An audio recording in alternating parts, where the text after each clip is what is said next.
Hey guys, it's San, and today we're gonna be doing some coloring.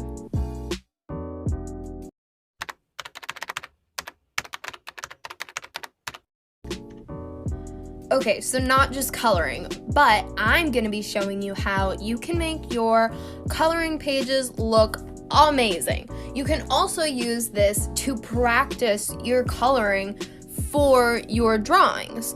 And I'm going to be using Crayola colored pencils because Crayola is a very inexpensive brand that I think most people who have colored pencils, crayons, and markers, they have Crayola.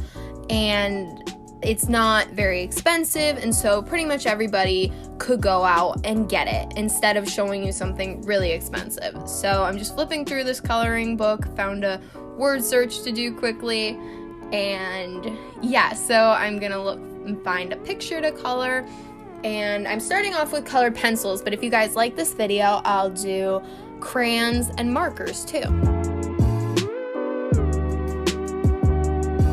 So the first thing I'm gonna do is take one of my blue colored pencils and just do a very light layer of it all around the areas I want this color. I tried to use some different blues rather than just one blue to make the dress have more to it. So I'm using a lighter blue on that front part and a darker blue on the inside part. And all around the edges, I'm trying to make that part slightly darker than the middle parts. That way it has some shadows, because the middle part would be where the light hits the dress the most. Also, anytime where you see Anna's arm is over Elsa, right under where her arm is, I try to make that spot darker because there would be a natural shadow of Anna's arm over it. Also, the spot where the dress folds, it would be darker, so I'm taking a black first, very lightly, to then put my blue on top of that. You can blend colors together like that if you take a black or a white if you want the color to be darker or lighter, and layer your colors on top of each other. Crayola isn't known for their blendability, but you can do it. And so then in the spots where I know it will be darker, like at the bottom of the dress, of this cape part, I am pressing harder because I know those spots will be very dark. Now what I'm doing here is taking a white colored pencil. And now I always when I was a kid was why is there even a white colored pencil? I don't even know what that's for. But now you use that to blend. Yeah, you could use it on black paper or something like that. But if you take where you've colored very lightly, you can take the white colored pencil and press very hard in a circular motion, and it will blend your colors together. So you can take your white and then go back and forth between your blue and your white on the spots where it meets, and just go back and forth and do some blending. It's definitely something you want to practice with, but if you do it, it will make your drawing seem very much more seamless and very well put together.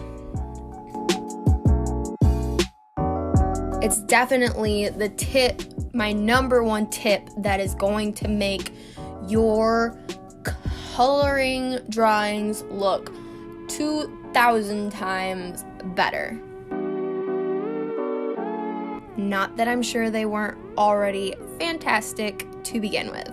So in Elsa's hair, I know it's mostly white, but in real life it would have some sort of dimension to it. So I added a couple yellow stripes very lightly to then blend them in with the white, and I pressed very hard with the white to make it mostly white, but it has a little bit of yellow in it. Then I colored her eyes.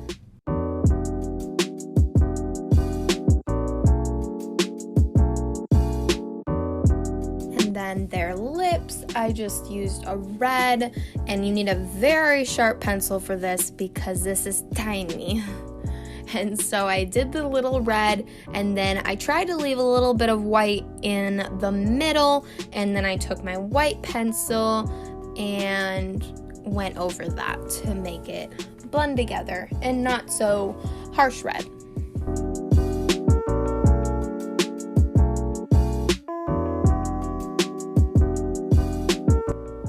Then I colored in her boots, and I used all the browns that I have on this. I started off with the tan color and did the very center because that's where it will be the lightest. I went over all of it with mahogany and then went over all of it with light brown. Then I did towards the top where the shadow would be under her skirt, dark brown, and then blended it all back together with light brown. And went over it one more time with the tan.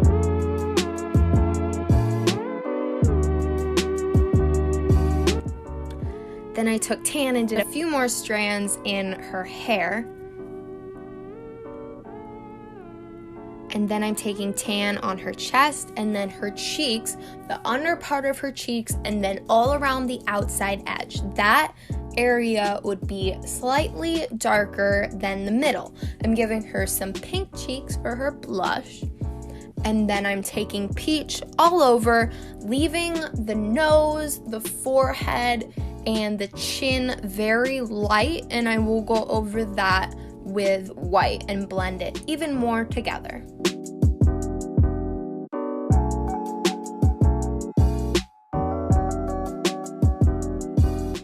If you've ever done makeup, then you would do the tan spots in the same spots you would do the contour on an actual face. I'm doing the same things for the hand, just in the spots that would be more shadowy, like the underneath parts, with the tan, and then coloring the rest of it with peach. And then the most highlighted parts in the center of the face are white.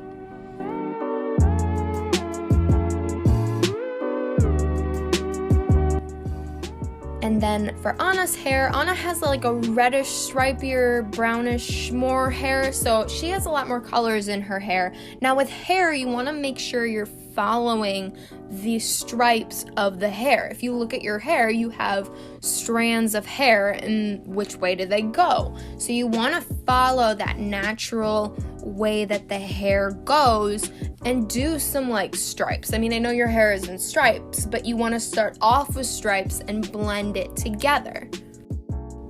Next, I'm coloring in Anna's outfit, and I'm not really sure what dress she's wearing. I looked up pictures of Anna and can't find her wearing a dress that looks like this, so colors might be wrong, but I remembered her wearing green at some point.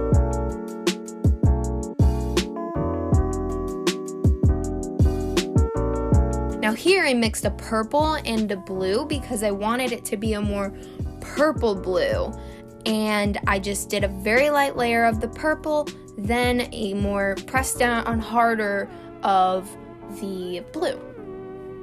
Next I'm coloring this poncho cape thingy, whatever it is, and I did my same technique where I did the black and then colored over that with the magenta to make that more of a shadowed area.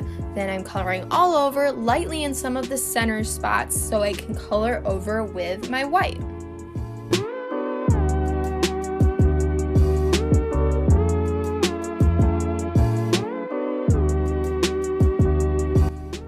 And after that is all blended together, I was done with this drawing. Well, then there was this tiny little circle area in the center that I don't really know what that is, so I just decided to color it in black because I don't know what that is. I couldn't figure it out. But then this is my Anna and Elsa drawing, so I hope this gave you some good colored pencil tips that you can use in the future. So thank you so much for watching this. Until next time, bye!